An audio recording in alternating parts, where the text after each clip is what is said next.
Hey, what's up, y'all? Welcome to Forte Catholic. Happy Thanksgiving week from me and all of the co-hosts. We hope that you enjoy today's show. If you do, make sure you hit that subscribe button so you don't miss a thing, and it really helps us out. Without further ado, we hope that you are listening to us to avoid all of your family and all of the drama. So grab a whiskey, grab a beer, and hang out with us for an hour. Hope you enjoy the show.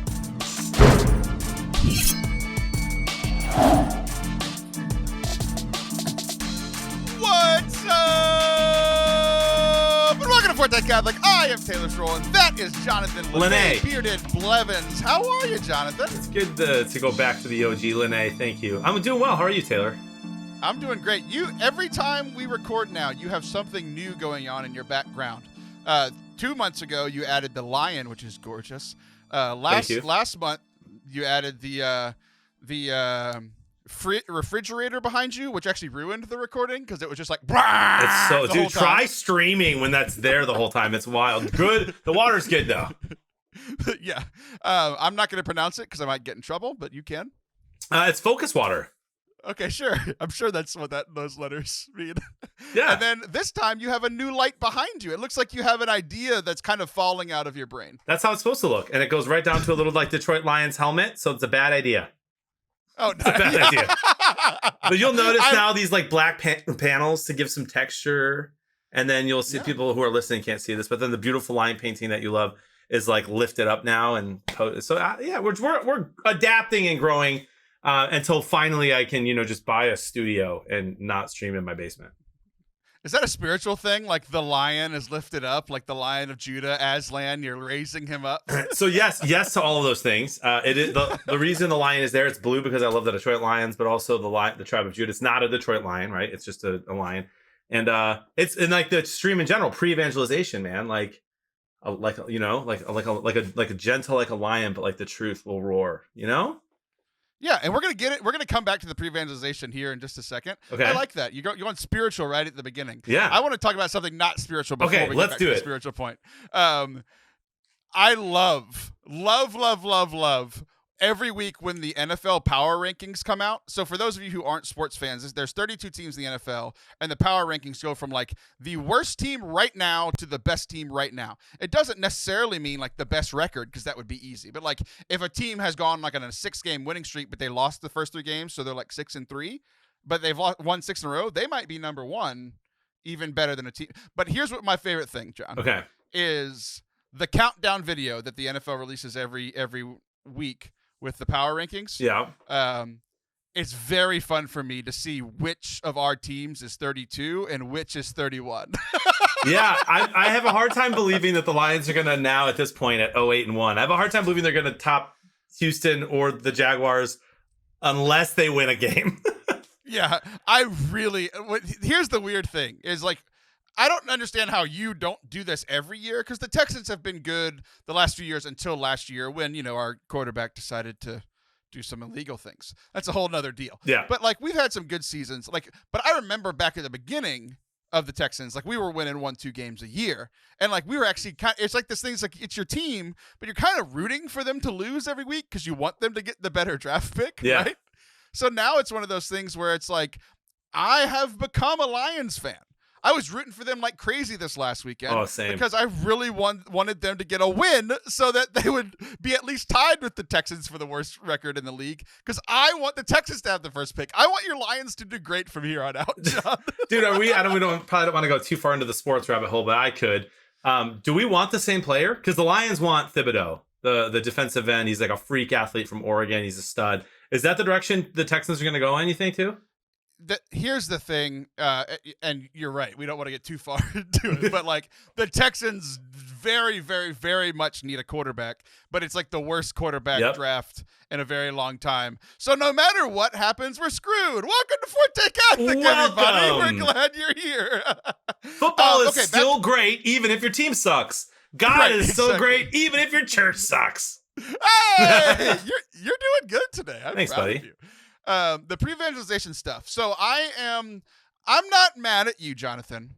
But I'm a little irked. Okay. IRKED. Yeah. You know what that word means? Yeah. I mean, perturbed, annoyed. I mean, irked is kind of a nice way of saying that you hate me.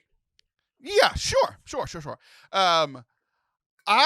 You have had you had your big news a couple of months ago that you're doing this full-time streaming and evangelization thing. We've talked about that. Here's the thing that happened.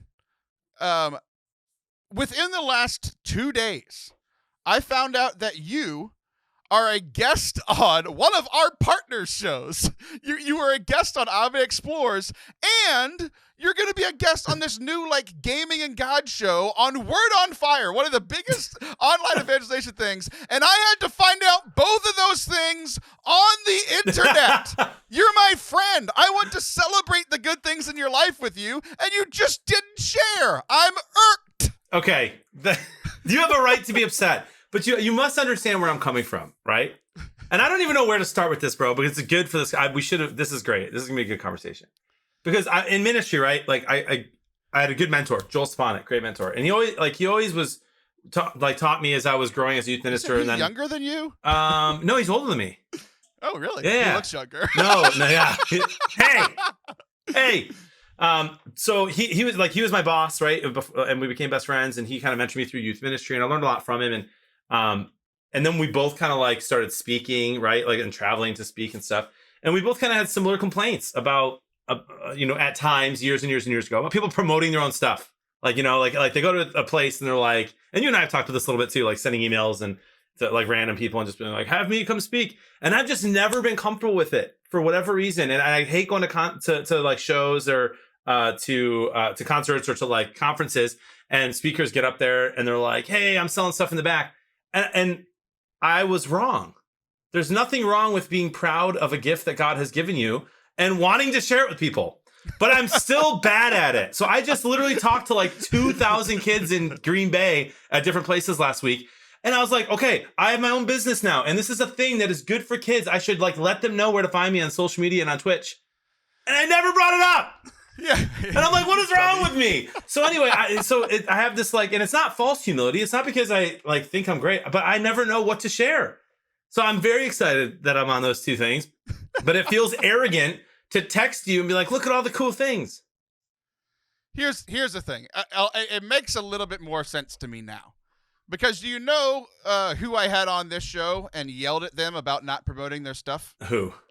Joel Stepanek. How do you promote a book on humility? You come on my show and let me yell at you. That's what we did. Perfect. It's crazy. We didn't even plan to talk about this. We didn't plan to go down fully this route, but I just gave a talk over the last couple of weeks about one of the talks I've been giving a lot is on humility. Like on one side, there's like the pride that is unhealthy. Like typically the things that people think when they hear pride of like, I'm better than you, you're below me, like that kind of pride, right? Yeah. But we were talking about, we're connecting it back to the Lions thing. Like in one of the slogans, like Lions pride. One pride is the slogan of the team. One pride. Yeah, but because it's a play on words, because a group of lions is called a pride, but it's like you have pride in your team. So I was asking these students at their school, like, your teachers and your principals at a Catholic school tell you to have pride in your school. So pride can't be a bad thing, right? Yeah, in and of itself, yeah. Right. So it's like you have pride in your football team, even when they're 0-8-1. You have pride in your job. You have pride in what you like. There's a way to have healthy pride, because on the other side is this false humility of like, oh, I'm not good, I'm nothing, everybody else is better than me. Where like all humility is telling the truth. It's just sharing honestly, right? Humility is God has gifted me in this area, like within podcast. God, I am very bad at dancing. Like that's just being honest, right? Like that's where humility actually lies, resides. I said lies, I meant like resides, but I'm talking about lies and truth. It's very confusing.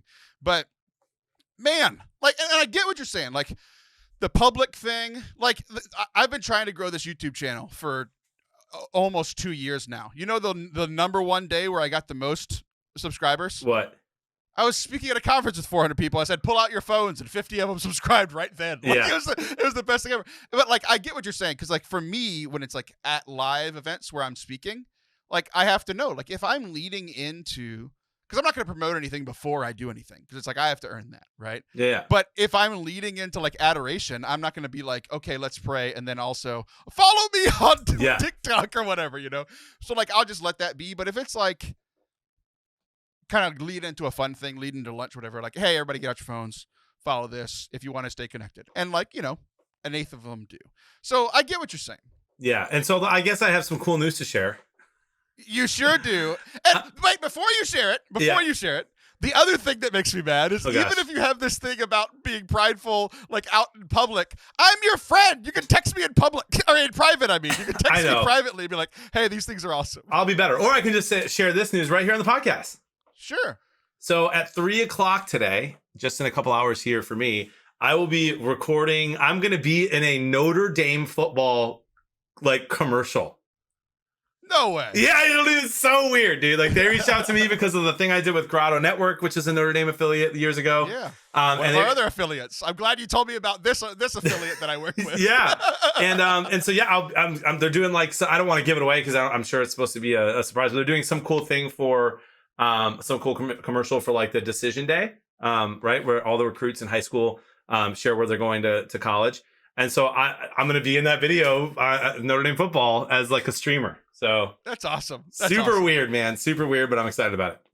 Well, I'm proud of you. So, tell us about these other two. The God and Gaming thing you're on a couple of times with Word on Fire, and then AVX Sports. Everybody hears me talk about it every otother week. I've been singing the praises of that show for a year. So you've got to tell me what you're doing with them then. What are you? What are you saying? Oh! Don't you dare, Jonathan. You know how you can know who our subscribers are? Listen to our podcast. Listen to the podcast that you're a part of. Dude, you know I am irked again. You know how much I want to listen to podcasts in general and yours, but when am I going to do it? I can't do it when I'm streaming. I can't focus when I'm working. I don't have a commute anymore. Working out, pooping. These are the prime places for listening to podcasts. Maybe I could substitute TikTok for podcasts while on the porcelain, whatever that's called. Throne. Yeah. Okay, so I guess you're not going to tell me about Ave Explorers then. And I mean, I've been promoting them they're one of our sponsors. They're one of our partners for forever. But you got to go on the show. I'm very proud of you. I did, yeah. I mean, I'm friends with Katie, and she's great, and so she asked me to go on, and that was fun. So that podcast is coming out soon. I was on a live thing. It was out. Yes, it came out yesterday as we record this, or last week as this is releasing. Wait. So today it's out. Go promote it, Jonathan. Golly, you're making me so... They didn't tag me in anything, bro. Okay, maybe they did. I haven't checked social media in a couple hours. Anyway, so that was fun. That was a good conversation. And then what else did you ask about? What else was I on? The God and Gaming on Word on Fire. Yeah, so I reached out to Bobby and Jackie Angel a couple years back to do I was doing a series called Faith Night. Maybe you remember that on stream, where I'd play Fortnite and interview people, and we would just talk about faith. And it was really fun, and they were horrible at the game, and it was a blast. And then since then, just kind of kept a friendship up with Bobby and Jackie. And so they're now fellows at Word on Fire. And Bobby reached out. Him and Father Blake are doing this whole thing on God and Gaming, where they promote the good of gaming, right? And Bobby has this great line for parents to use. So any parents listening and your kids like video games, ask them why they like the game that they like. So if they play Skyrim or they play Minecraft, you say, what do you like about it? Bobby's thing is that they're gonna basically, if you ask them enough times, there's gonna be a good desire there of why they like Minecraft, right? The community, being able to play with their friends, to grow in friendship, the root desire there for playing a game is good. And so they're trying to kind of start this God and Gaming show that they did. And I was interviewed. I don't know if I'm going to be on one episode or a couple, and they're going to spread them out. But I got to record with them for a couple hours, and it was great. We talked about gaming. We talked about Jon Blevins. This was actually before I was full time with the new company. Oh, nice. Yeah. So we filmed it 3, 4, 5 months ago, and it'll be released in January. So very exciting stuff. Well, I'm very happy for you. I'm becoming less and less irked the longer we talk. Okay, good. Thank you. I am not irked either. I'm mad at myself now, though, for not knowing about these partnerships of yours. Yeah, man. Oh, yeah. Grotto Network and Ave Explorers are two of our biggest partners, and you have now been on both of their shows. Amazing. And you know who hasn't? Me! Got him. Okay, so we got an update from your life, and I will do an update from my life. I think you'll enjoy this story. Okay. Back when we got married, you and I? we rented our... Yeah, you and I. You don't remember this? No. Back when Sam and I got married, okay. We rented our tuxes for the wedding from Men's Warehouse. Wait, you and Sam wore tuxes? Shut up, please. I'm so sorry. You're setting me up, dude. Okay, sorry. So you and your groomsmen rented tuxes. Yes, we rented tuxes, and the point person at Men's Warehouse was like, "Hey, because you brought us all this business, like all of your groomsmen are renting tuxes. You have two options. One option is you can get your tux rental for free, and that's like $150, $200, or we can give you a voucher to spend here for $800." And I was like, I'll take the voucher. You know? So I got a suit, and that's it was a really nice suit, Calvin Klein, like $800 suit, like with the pants, the jacket, the shirt, the tie, the shoes was $800. So that's the only suit I've ever had. And people who know me know I wore it like 7 times. Like I'm not a suit person. Like that's not how I like to dress. So, but my as y'all are listening to this, my baby sister got married this weekend. As we're recording it, it's in a couple of days, right? So I needed a suit because like when your sister gets married, like that's the 8th reason you need a suit in the last 10 years, right? Yep. So I go to try on this suit, and I knew that over the years the pants had, gotten a little tight.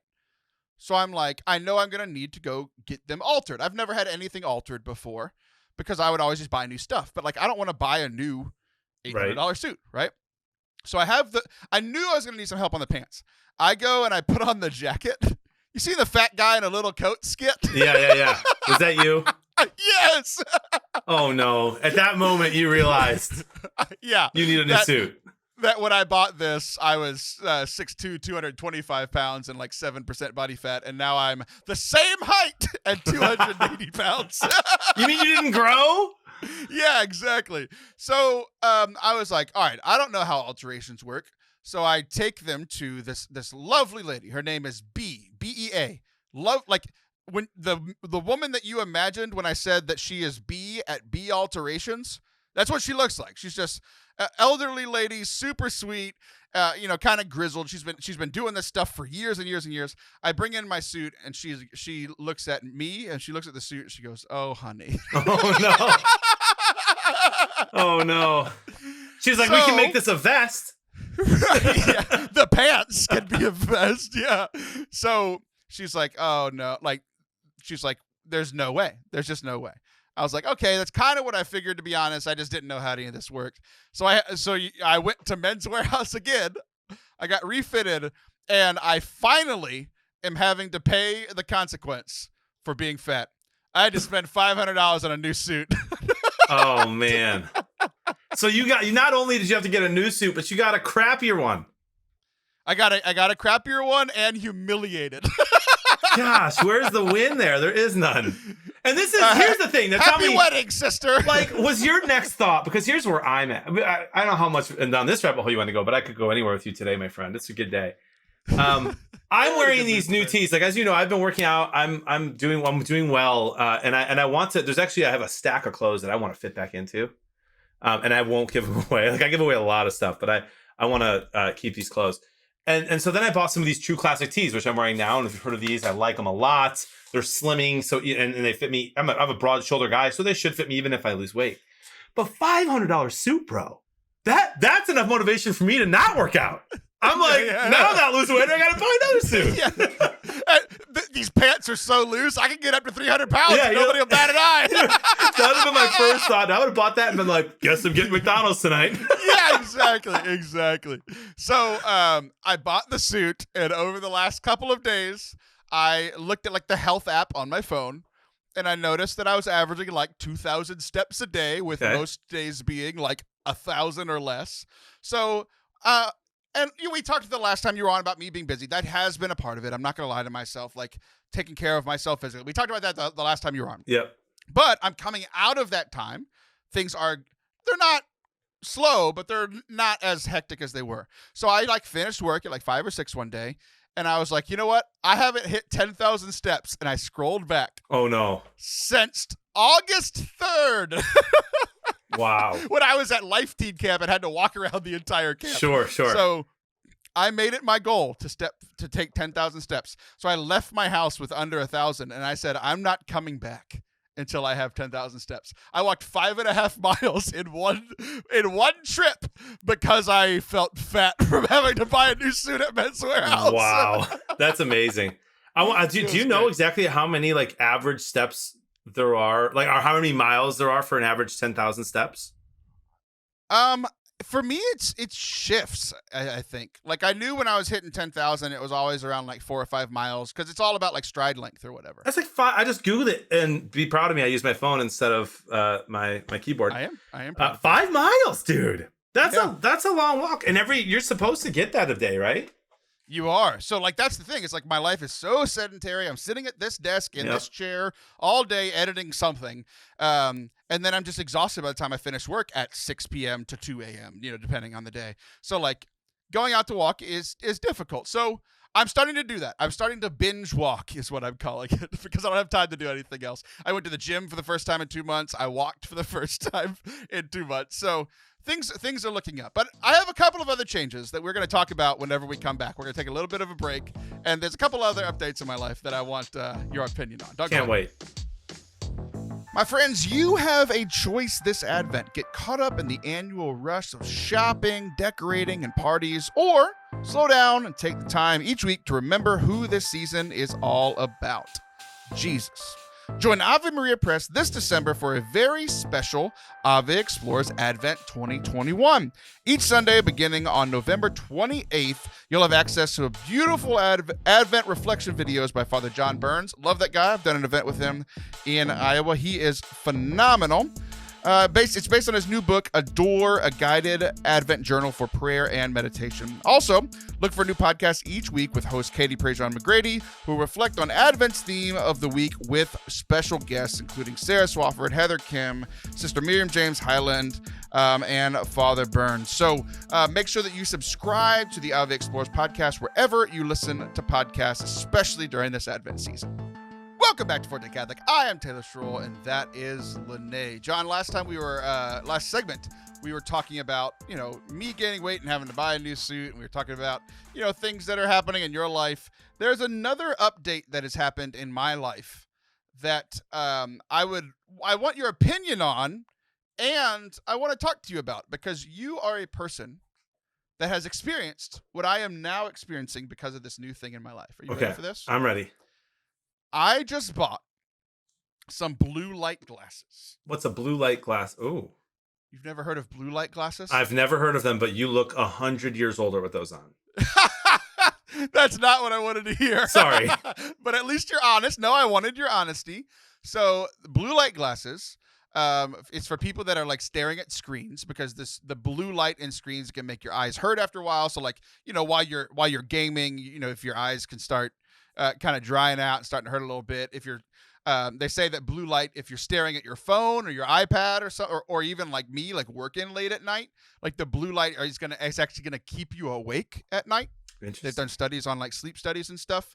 So that's why everybody's like, hey, don't look at your phone for 2 hours before you go to bed. I'm like, y'all are insane. I'm just going to buy some glasses that'll help. Like, I'm not going to not look at my phone or a screen for 2 hours. Yeah. But so that they don't look good is what I'm getting. Well, the tint. So anytime that anyone has a tint in their glasses, or the kind of glasses where when you're indoors, they're one way, but when you go outside, they can turn into like sunglasses. You just always look like you're 80 years old or super nerdy. I got you. There's just no way to look good. So you look great in the frames. It's the yellowness of the glasses that makes you just look very different to me. Gotcha. Which is funny because there's been that trend recently on like TikTok and Instagram, like the yellow, like hold up something yellow and you smile, and if your teeth are yellow, it'll show up. That's what I feel like with these glasses on. It's so funny because like I don't see the yellow, right? Like that's what helps block the blue light coming in, right? So I don't see it looking out, but this is the first time I'm seeing it. Like I can see myself on camera. Yeah. It looks ridiculous. I look like a yellow jacket. Yeah, I mean you look like the kid on your 4th grade basketball team that's dad made him wear goggles. Oh, you're hurting me. I know, you know what I mean? You wound me. That's so funny because I played with that guy. Everybody has one guy. Forever. Yeah. So one of the reasons why I wanted to get opinions on how they look is My eyesight is starting to go. I've had 2020 or 2015 vision my entire life, and I'm starting to have to squint at a couple of things. So I am going to have to get glasses. So I'm glad that my first reaction to wearing glasses is you saying gross. That's I'm really happy for that. But like I've had these on for 3 minutes now. Here's what I don't understand, John. Yeah. Last night we were talking about like, I think maybe a lot of people, especially with like COVID weight. I made a joke the other day that I've been gaining COVID weight since 2009. Like everybody's can kind of cope with that. But it's like, how many people have gained 60 pounds in the last decade? So some people can relate, but some people can't. They don't know what that's like. In the same way that I have no idea how people with glasses live, and you are a person with glasses. Here are my complaints already, John. Okay. I've had these on for 4 or 5 minutes. Like my little tiny baby ears like can barely hold them on. And they're like so I hate how they like sit on top of my ears. It's kind of the same complaint I had about masks. They pull my ears are so tiny. Are they really like this? Yeah, I have really Oh wow, really you have small little baby ears. Yeah. Yeah. Big head, small ears, so they make the other look worse. So, so they hurt the top of my ears, and I guess they're probably just too tight because I had this big old head. They say one size fits all, and that nobody planned for this ginormous cranium. Yeah.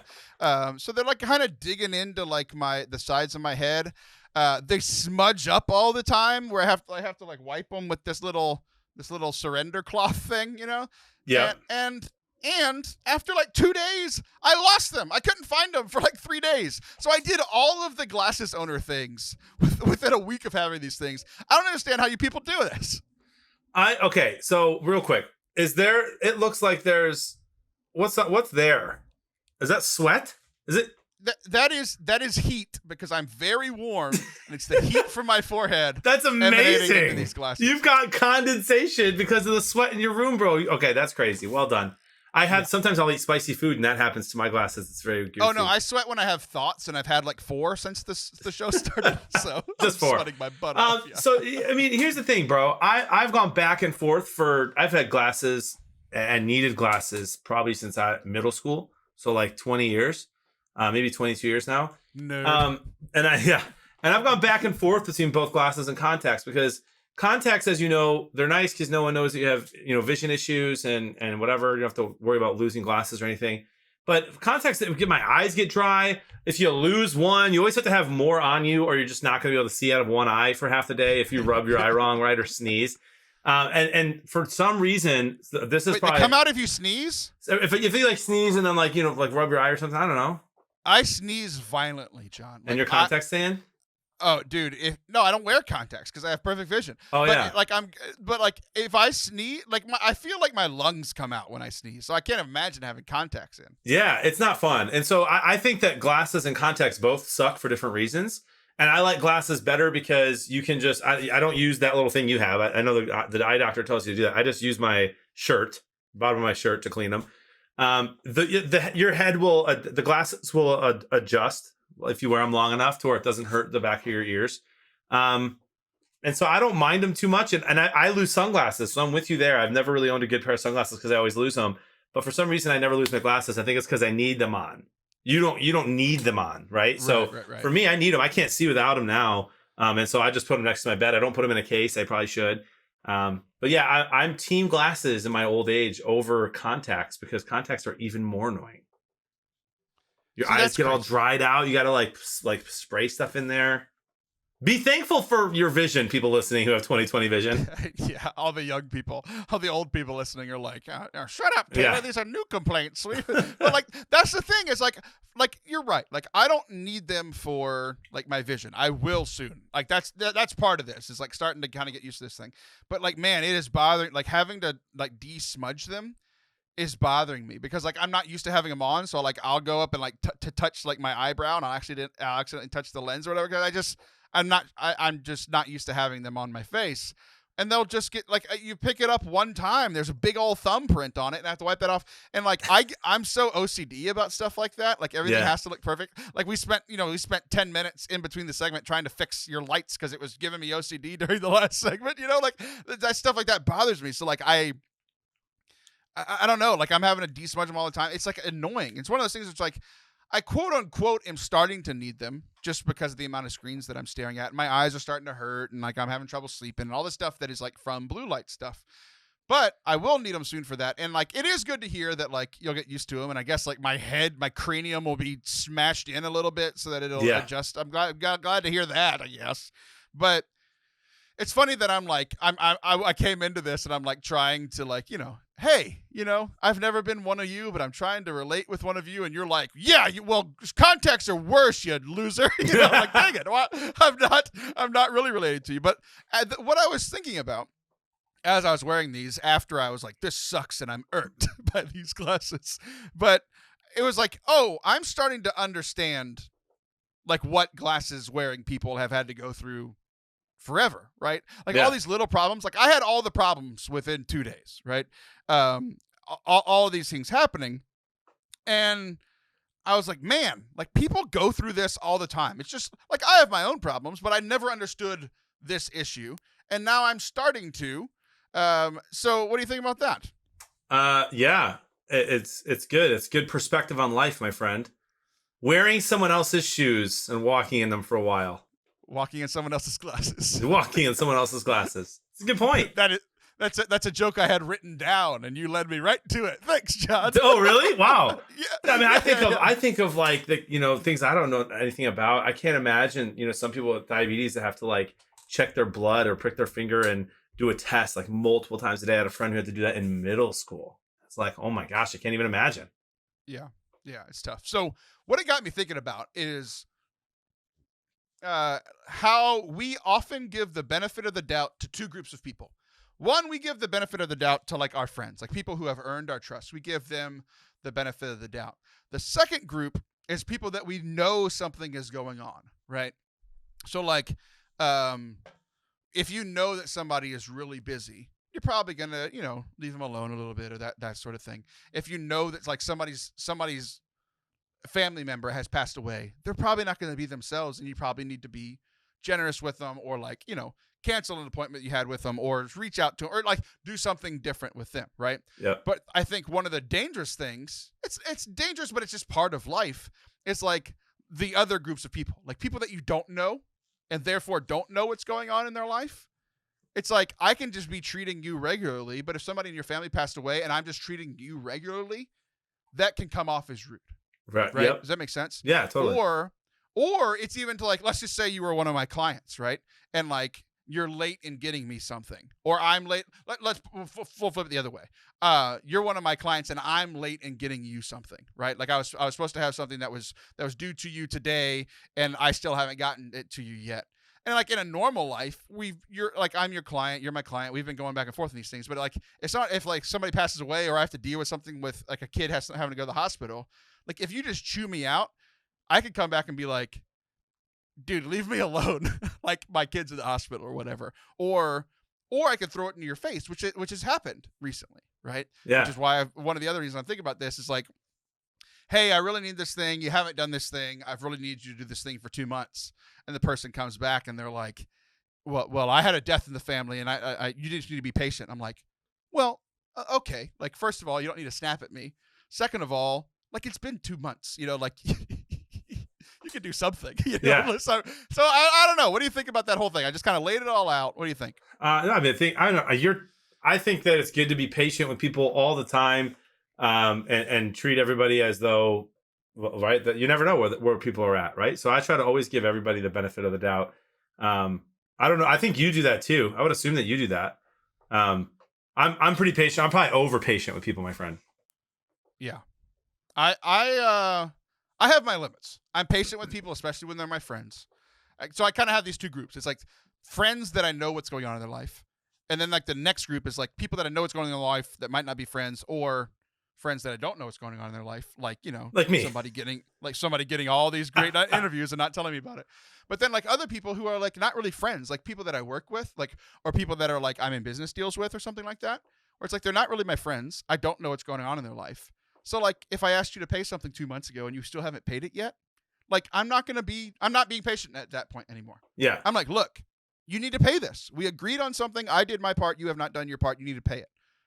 And it's in those situations where it gets awkward when they're like, oh, we had a death in the family. I'm like, after 2 months, that doesn't mean you can't pay an invoice. It takes 30 seconds. You know, like it's like that's where it's been kind of frustrating me. Is like, one, I get what you're saying. It's like, yes, we should be generous and we should be, understanding and assuming the best of people.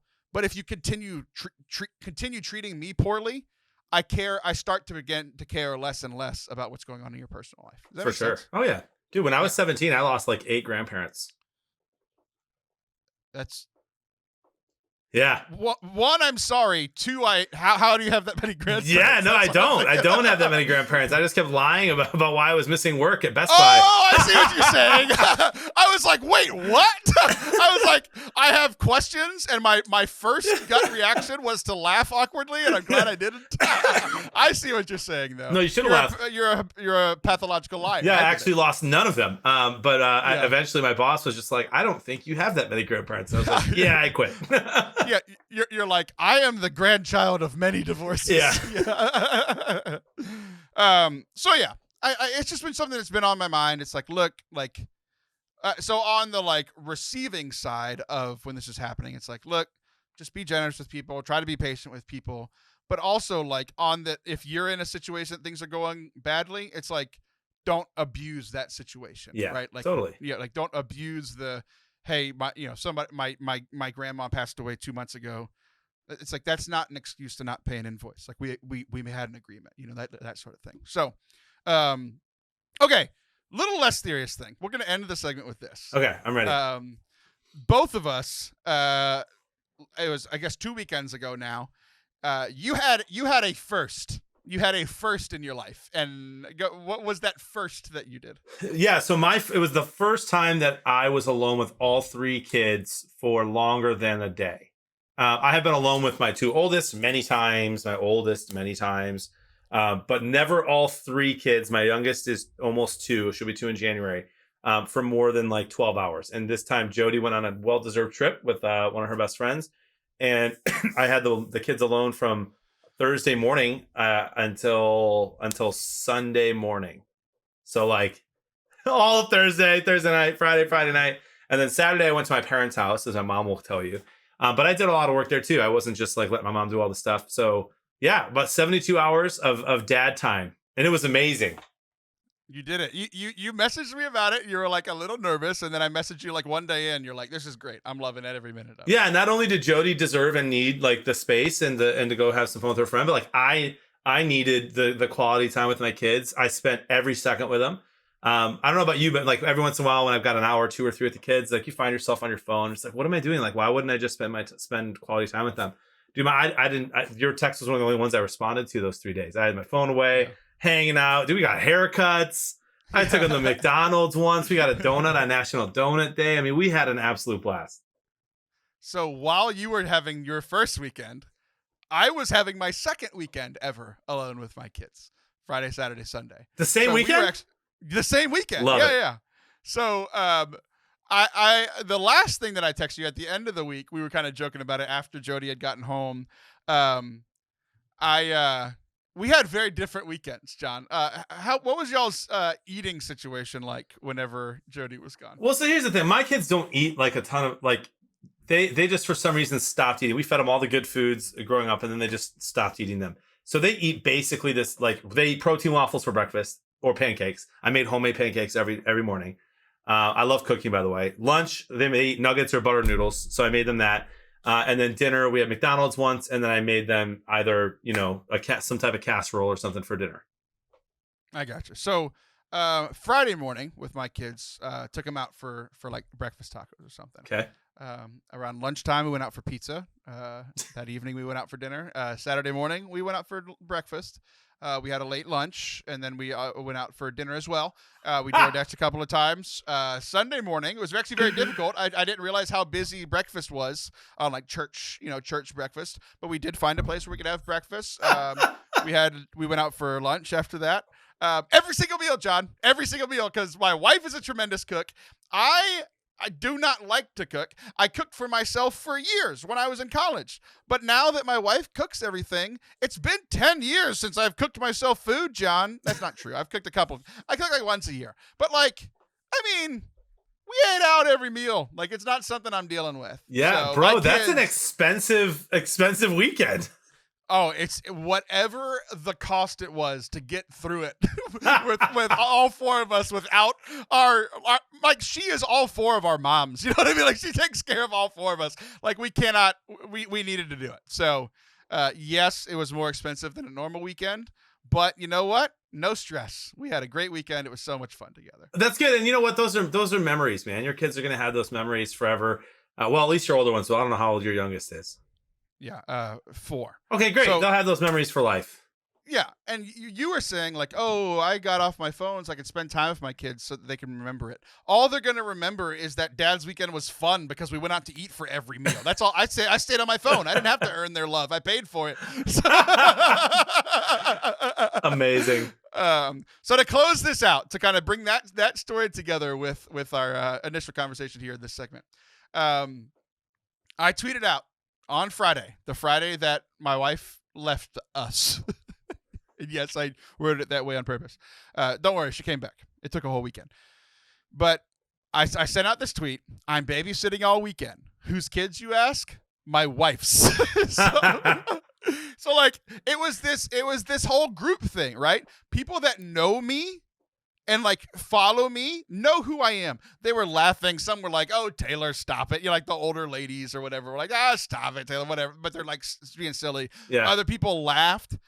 There were people who don't follow me, know zero idea about who I am, and that everything in my life is a joke. I got chewed out by a couple of people. No way. They were like, "That's called parenting. You're a bad." I was like, it's a joke. Like, everyone that knows me gets the joke because they know who I am. And all these people came from outside yelling at me. I'm like, leave me alone. It was clearly a joke. And if you didn't get it, the joke went over your head. So I literally responded with that meme of like you and the joke constantly going over your head. I just responded to that one. And some people got mad. And then other people were like, "Oh, sorry." I'm like, yeah, leave me alone. That is so funny, bro. Yeah, I'm careful to not say things like that only because I don't want to deal with the trolls. Well, you have an actual group of followers, so it would actually be a problem for you. I have like 14, so it's okay. So somebody was just scrolling through, right? They're just searching, dad babysitting or like wife babysitting, like just to chew people out. That's what happened to you. Yeah, for sure. Well, okay. So we are going to come back, and what we're going to do is, let's see. It was actually around this time last year that you like hot takes. We did a hot take segment with you right around this time last year because we did it about like Thanksgiving food, hot takes about Thanksgiving food. Oh, I remember that.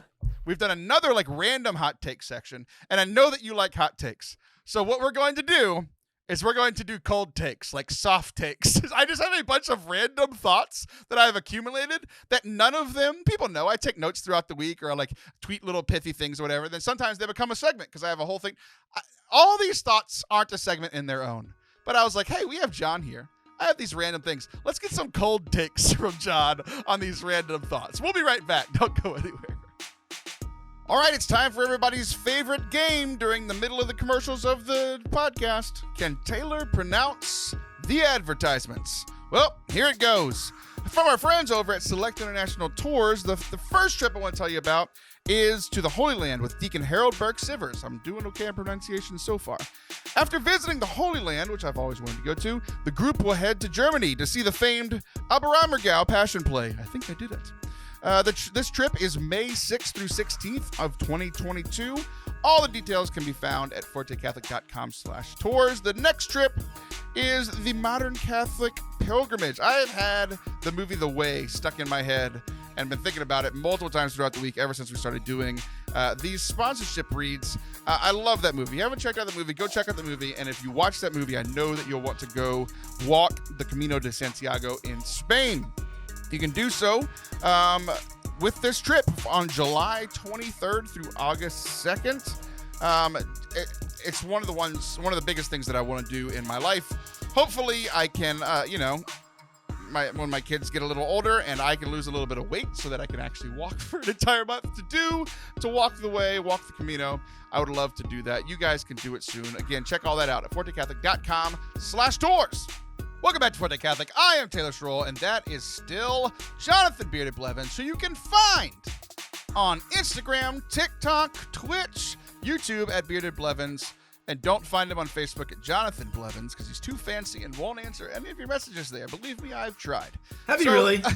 Yeah, I tag your stuff all the time, and you've never seen it because you don't even use Facebook anymore. I'm trying, though. I have to. I'll be better. I have to use Facebook. I have lots of people on there.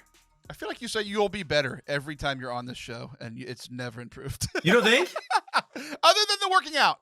That one you And did. I've shared all the stuff on Instagram. Without a link. Yep. That's not true. The link's on yours. No. You got the little story thing. You can add a link to your story. It's okay. I've only asked you for 3 years. You've never done it once. It's fine.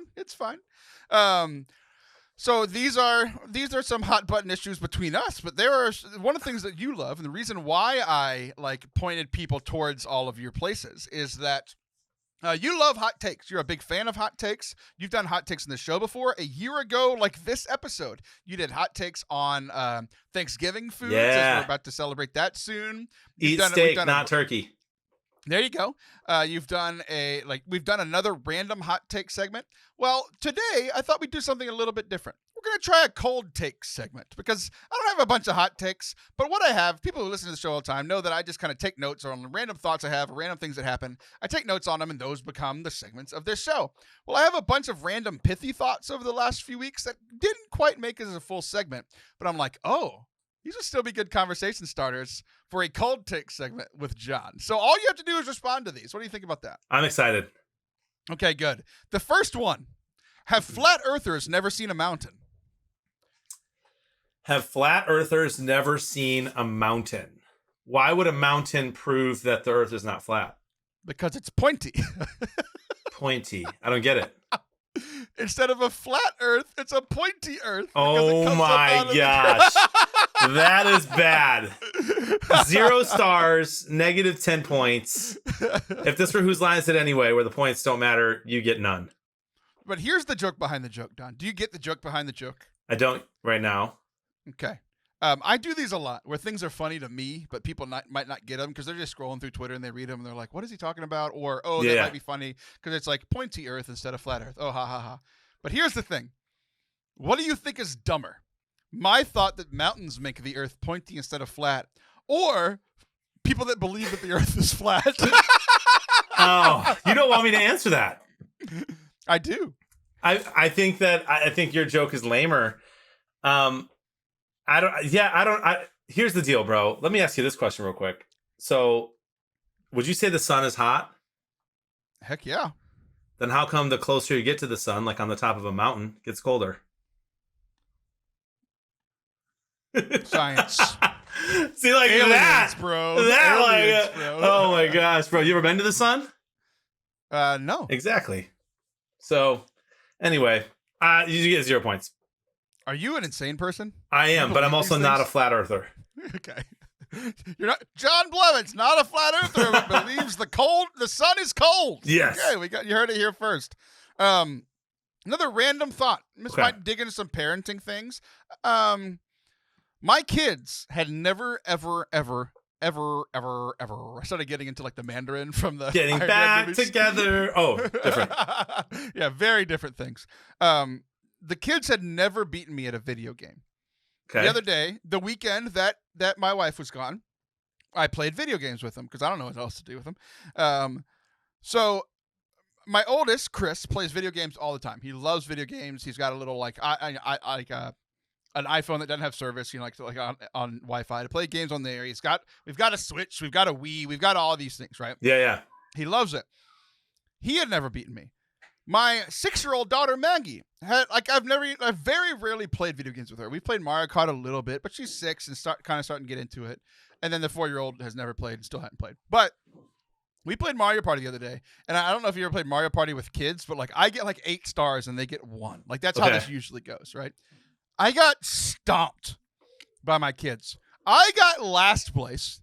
The computer player got 3rd. My son got second, and the 6-year-old just wiped the floor with us In Mario Party? in Mario Party. Like, she crushed us. So here's my question for you. Should I feel like a loser for getting beaten by children in a computer, or should I be proud that I have instilled the wisdom of video games and being good at video games to my children? I think you should. Well, here it's hard for me to answer this because mine are too young to play any kind of video game consistently. So your oldest is how old? 8, 6, and 4. 8, 6, and 4. And the 4-year-old didn't beat you. No, she didn't play. Okay. So you should be embarrassed that your 6-year-old beat you, but you should not be embarrassed that your 8-year-old beat you, because I think that's just a thing that happens. Yeah. It was crazy, man. We've been playing video games. Like, he and I have been playing video games together for 3 years. It's the first time he ever beat me. And he didn't even win. The middle child won. It was unbelievable. Wow. And did they rub it in? No, they were very good sports about it. See, that's how you know you're a good dad. Yeah. But then I made fun of my son for losing to Maggie too. So, okay, random thing. This one could get into hot takey.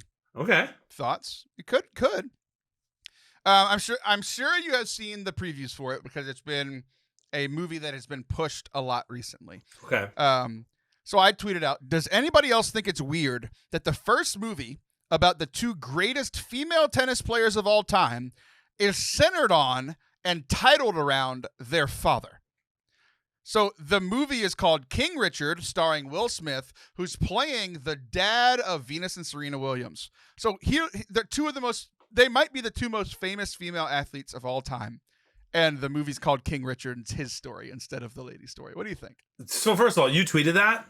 I did. What were people's responses? No one said anything. Wow. Yeah. Because dude, that's kind of messed up. I don't know the story of their father, but they're in the conversation for me as not just best female athletes of all time, but best athletes of all time. Like, True. they're top 10. Like, if you think of best in the sport, they're top 10 for sure. And maybe even like top 5. So that's crazy. I actually have not seen the previews. I don't know how. I seriously feel like I'm living under a rock. They've been in like crazy pushed in movie theaters. We've been in movie theaters a couple times, but they're also like on TV. They've been on, you know what? They've been on during football games a lot, which, to be fair, you're doing super squares and stuff. So you're not so it's all muted. So I never know what it is. That's to me, that's kind of messed up. And seems like an opportunity kind of wasted. Yeah. To showcase these 2 amazing athletes. It is wild to me that I'm not the wokest person alive, but the fact that I had this thought and I haven't seen like Twitter outrage or Facebook outrage about this at all baffles me, because like, I'm not the woke police, and yet I'm still bothered when like these are 2 of the greatest women athletes, and like you said, maybe some of the best athletes of all time. And like, I could see this being like the 4th or 5th movie. It's like, oh, let's focus on their dad and like how he helped build him up and like make it a good parenting story. Like, I get that, right? But you have to make the Venus and Serena movie first. Yeah, I wonder if they're behind the movie, or if it's just being made about them with their permission, or if they had to get permission at all, because it'd be way cooler to see the story of them in general. Yeah, that's weird, bro. I'm Team Taylor here. Good. You're a video game person. You should like this one. As we're recording this, there's big news on the 20th anniversary of Xbox that the Halo multiplayer released like 3 weeks earlier than it should have. Right? Yeah. Everybody's like, oh yeah, the Xbox Halo multiplayer for Halo Infinite is out early. It's so great, such great PR for Microsoft. And my thought is, everyone seems to be forgetting that this game is a year late. They delayed it by a full year. And maybe, first of all, that's hilarious. And I didn't even think of that. Maybe even more than a full year, because I think they delayed it a couple times, which is crazy. You're right. Because this was the second one, because it was supposed to launch with the new Xbox. Which came out in like November. No, so it has been about a year. It's been okay. It's just crazy. I mean, Halo has had nothing but bad PR for the last 4 years. This is pretty good PR. Didn't even think of it. I think your take here is a 10 out of 10. And just to take it a little further, I like the game. It's fun. I'm having a lot of fun playing it. I've played it a lot the last few days. It is like so complicated. Like in a world where Fortnite is king, and it's the easiest thing ever to like upgrade your skin and do things. It's so easy. you would think that other things would learn. But you got Call of Duty and Halo and all these other games where you have to equip a million different things to the weapons. And it's so convoluted. And they're getting slammed for that right now online. Like, make your game easier to customize. But it's fun, and you get a 10 out of 10 on that take. Here's the thing, just a random Halo thing. John, I have gotten so good at games like Rainbow Six Siege and Rogue Company. Like, I'm like upper tier in the world in Rogue Company for sure. I play Halo. Like, those two games are shooters. Halo is a shooter. I am terrible. I cannot. I'm so bad at it, and I don't understand why. I don't understand how I can be so good at one shooter and so bad at another one. I really think it is because it's a meta. You're facing all these other. I've probably used the dumb word there since Facebook's not meta now. But it's this lure of Halo where it's been out for it's kind of still the same game, even though it's so different. So almost everyone you're playing has been playing a version of Halo for 20 years, and so it's hard to pick up and get really good at it. Yeah, it's driving me mental. It's driving me mental. It's fun though. We've got two more. And then I know we got to get you out of here. So, one, you got to focus on this one. It's easier, I think, to read. So I'm going to tell it to you. Novus Ordo. Okay. Those were the new order, like, the new. Oh, maps, not right? Novus Ordo. Novus Ordo. Okay. Some people can say that on a random Sunday. But Novus Ordo is in Latin, while Tridentine Latin Mass is written in English. Explain that one. That's weird, dude. And this is cool. This is a cool one because I love the whole, like, why do you drive in a parkway and park in a driveway? I love those things. And I always want to think of my own, and you have done that. You have thought of one. It's weird. No, this one wasn't mine. This was me responding to somebody else. This was somebody else's thought. I just retweeted it. It was gotcha. So Trident, the Tridentine actually comes from a Latin word, but it's not a Latin word. And so that's funny. 10 out of 10 for Taylor. So great. How about this for a hot take? Okay, go ahead. The most rad trad you can be is actually the Novus Ordo. Not the Latin Mass. Because what they did was they translated it into English, but it's never actually been changed. It's just been translated. And so technically the most traditional thing you can do is actually go to Novus Ordo. I'll let you stand on that one. Okay, last one. Where your talents and the needs of the world cross, therein lies your purpose. That's from Aristotle. That quote, I think I tweeted that 5 years ago, and it came up again like 5 years ago this week. And I think I and you have grown more and more into living that out over the last few years. Where your talents and the needs of the world cross, therein lies your purpose. I love that. I've heard it before, but haven't heard it in years. And so I'm glad you brought it up because it gives me some motivation today. Yeah, you're doing great, man. I think you're doing it. You're crushing it. You're using your talents to change the world, which is what you say all of the time. Well, that is our show for the day. Jonathan, what'd you think? I thought we had a good time. That was a lot of fun today. We got to make sure that we schedule the next one too. We do. I said that between segments, and you brought it into the show. I'm so proud of you. See, I'm good. All right. Well, we're going to schedule again for a month, but I will be back with someone else next week. I will see you then. See ya. See ya.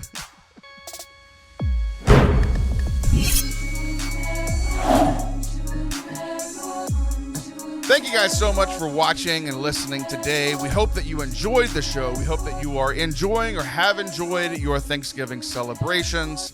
We are thankful for you. We're thankful for you listening. We're thankful for all of you who have subscribed, all of you who have donated, all of you who have listened and supported us throughout this year. May God bless you and yours, and we'll be back next week. Bye.